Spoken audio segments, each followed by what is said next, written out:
हर 2 रुपए के आशिक 98 के नखरा।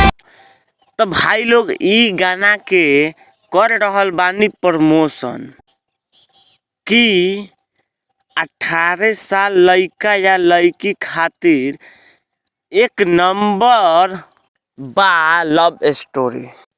फुल गाना बा, सुनला के बाद दिलवा धक धक करेला।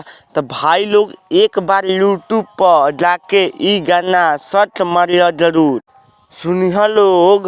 अब करेम हम गाना के कमेंट। तो तू लोग वीडियो के आके देखते रह लोग। तगड़े हर बजा डालू। अब देखा लोग मैडम जी का बजाए थे, पासपोर्ट तेरी ये तो अनमोल हो गईल बा। एकरे के मार के फोड़ दिया सन। ठीके का पगलाइल बाड़ा, ए बाबू हम पे लो भाईल बाड़ा। हमार भैया तहरा पर लो भाई ना, तहरा से ई करे के बात। हमारिया पिया भइल बा लपक के कोकरिया पिया। हई देखो, हई है पिया और इस है पिया के मेहरारू कमरिया लपक के। और हई लड़की नु, हाँ देखो ई कहाँ बैठी हैं। कमरिया पिया भइल बा लपक के कोकरिया पिया। कमरिया पिया भइल बा लपक के कोकरिया पिया। राजा जी अब बर्दाश्त नइखे होत हो। अब बतिया सुन, उहे बतिया सुन लोग का।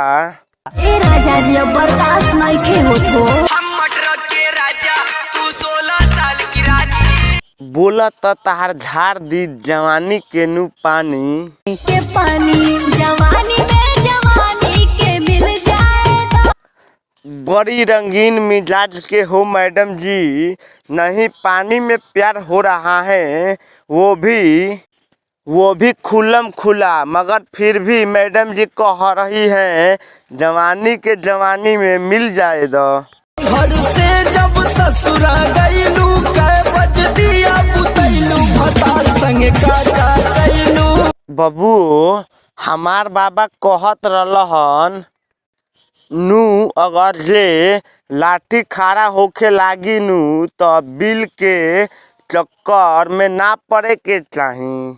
अरे ना जगदेव चाचा, हई लइकवा कितना मौगा बा, केंगन केंगन करवैले बा, सब पता करे के चाहेला। हम मालूम है तेरे बाप को मत सिखा।